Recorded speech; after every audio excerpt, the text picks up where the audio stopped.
आज हम शुरू करते हैं अष्टांग हृदय सूत्र स्थान अध्याय 1, जो चैप्टर का नाम है आयुष काम्यम अध्याय।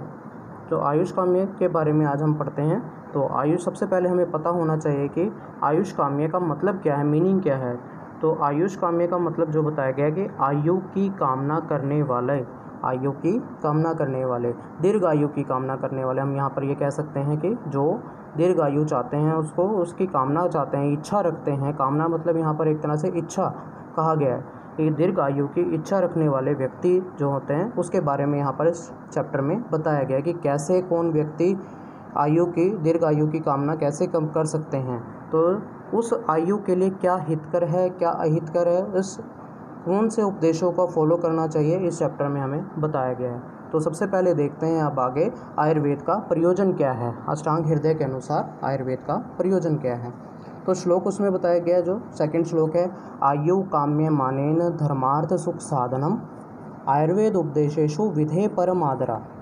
आयु काम्य मानेन धर्मार्थ सुख साधनम आयुर्वेद उपदेशेषु विधे परमादरा। आयु की, दीर्घ आयु की कामना करने वाले, जो सबसे पहले दिया आयु, और काम्य मानेन मतलब दीर्घ आयु की कामना जो रखते हैं, उनको क्या करना चाहिए, धर्म, अर्थ और सुख, ये जितने भी साधन हैं इनकी प्राप्ति के लिए दीर्घ आयु की इच्छा रखते हैं, वो धर्म, अर्थ, सुख, इन साधनों की प्राप्ति के लिए दीर्घ आयु की इच्छा रखते हैं। और इस दीर्घ आयु की कामना कैसे पूर्ण की जाती है, आयुर्वेद उपदेशेषु, आयुर्वेद के उपदेशों का विधेय परम आदरा, तो उनका आदर करना चाहिए, परम आदर करना चाहिए। आयुर्वेद के उपदेशों को हमें फॉलो करना चाहिए। विधेय मतलब एक तरह से ओबीडेंस, हमें उनको फॉलो करना चाहिए। आयुर्वेद के कुछ उपदेश बताए गए हैं इसमें अष्टांग हृदय में, उनको आयुर्वेद शास्त्रों में बताए गए हैं, उनको हमें फॉलो करना चाहिए दीर्घ आयु की प्राप्ति के लिए। अब यहाँ पर जो वर्ड आया है सेकंड लाइन में, आयुर्वेद उपदेश, किस तरह के उपदेशों को आयुर्वेद में बताया गया। जैसे हमें आयु की प्राप्ति करनी है, दीर्घ आयु की प्राप्ति करनी है, तो उसके लिए हमें दिनचर्या को फॉलो करना चाहिए। हमें डेली रूटीन में हमें क्या क्या करना चाहिए, उसके अकॉर्डिंग हमें चलना चाहिए सारा का सारा। और ऋतुचर्या के अकॉर्डिंग हमें फॉलो करना चाहिए। अपने आहार विहार, जो डेली एक्टिविटी करते हैं, जो हम खाना खाते हैं, वो ऋतुचर्या के अकॉर्डिंग हमें फॉलो करना चाहिए। इस तरह के उसमें कुछ और भी उपदेश बताए गए हैं, जो कि हमारे दीर्घ आयु के लिए बहुत ही ज़रूरी बताए गए हैं। अब नेक्स्ट टॉपिक देखते हैं इसमें, अष्टांग हृदय का स्वरूप। अष्टांग हृदय का स्वरूप मतलब अष्टांग हृदय का निर्माण कैसे हुआ, कैसे बना वो ग्रंथ अष्टांग हृदय, उसके बारे में यहाँ पर बताया गया, जो कि श्लोक नंबर 4 में हम देखते हैं अभी।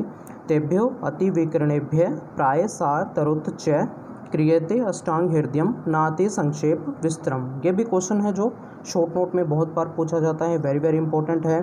तो हमें पता होना चाहिए क्या है कि अष्टांग हृदय कैसे बनी है।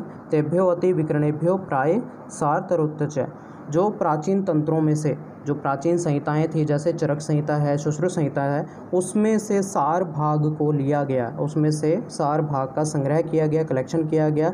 जो उत्तम से उत्तम सार भाग था उसका कलेक्शन किया गया चरक संहिता में से, सुश्रुत संहिता में से, और फिर अष्टांग हृदय का निर्माण किया गया। क्रियते अष्टांग हृदयम, अष्टांग हृदय को बनाया गया। जो भी प्राचीन संहिताओं में से बिखरे हुए थे, जो उत्तम से मेन पार्ट थे, जो मेन टॉपिक थे, उनको वहाँ से संग्रह किया गया और अष्टांग हृदय का निर्माण किया गया। और कैसा था वो, ना अति संक्षेप विस्तरम, ना तो ज़्यादा संक्षेप में था, संक्षेप का मतलब शॉर्ट में, और ना ही ज़्यादा विस्तार में बताया गया था। मतलब कुछ ऐसे टॉपिक्स थे जो ना तो ज़्यादा शॉर्ट में थे और ना ही ज़्यादा इलेबोरेट करके बताए गए थे।